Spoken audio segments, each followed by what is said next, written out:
Bonsoir, il est 19h30, nous sommes le samedi 10 décembre, voici les titres de votre journal. Le petite bête pas très sympathique, la fourmi électrique, elle y fout. Les experts de l'environnement de l'île travaillent sur les colonies qui menacent la biodiversité avec des scientifiques de métropole où la fourmi électrique vient d'être identifiée. La découverte récente d'une colonie de fourmis électriques à Toulon a relancé l'étude sur cette tueuse préoccupante. Un scientifique de Montpellier est venu faire des prélèvements accompagné d'un entomologiste de l'IRD sur toute la Calédonie. Focus ce soir sur l'IFOU avec les experts de l'environnement de l'île qui veulent déterminer l'état de santé de ces colonies. Karine Arroyo, Gaël Decheverry. On va démarrer.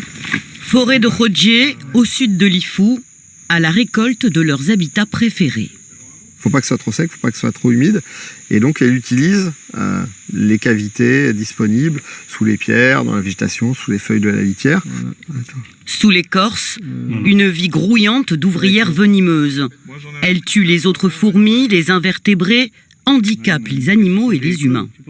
Les jeunes, quand ils vont chercher des crabes de cocotiers, quand ils vont chasser, alors c'est sûr c'est désagréable, mais ça n'a jamais freiné les gens à faire ça. 20 ans après les premières investigations, il faut trouver les reines qui pondent jusqu'à 200 œufs par jour. Jusqu'à maintenant, j'ai toujours cru que les fourmis électriques vivaient avec une reine et... Non. Bah non, puisque de toute façon, c'est des clones. Ce sont des clones. Donc, vu que c'est des clones, c'est elles-mêmes, en fait. Quand il y a une autre reine dans le nid, c'est elles-mêmes. Elles ne peuvent pas se différencier les unes des autres, les reines. Et si nos Wasmania oropunctata étaient identiques à celles de Toulon? On essaye de caractériser avec des marqueurs moléculaires la carte d'identité de chacun des individus qu'on a récoltés. Et simplement, on compare les unes avec les autres. Donc, en l'occurrence, là, les Calédoniennes avec les Toulonnaises. L'enjeu, à l'échelle européenne, est de taille. Tu prends un bout de bois, tu peux contaminer un pays. Ah, tu vois, elles sont disponibles. Hop. Après la récolte, sur 6 endroits du sud au nord, l'entomologiste est plutôt optimiste. Une de nos prédictions, c'était qu'il y aurait moins de rennes à l'avenir, parce que le système allait se transformer, moins de rennes avec des ouvrières moins performantes. Et ce qu'on voit là, déjà, il y a de la fourmi électrique, mais on a de la difficulté à trouver des rennes.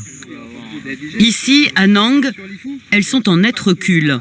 Plus de consanguinité voudrait dire que leur super colonie serait vouée à s'auto-détruire. Tu t'attends à un milieu qui est de bonne qualité, et en fait, il n'y a rien dedans.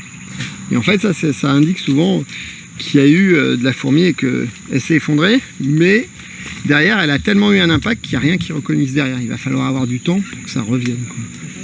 Les fourmis électriques perdent du terrain et les habitants les trouvent même moins virulentes. Vous y allez, vous, dans la brousse? Oui. Ah, donc vous faites piquer? Oui.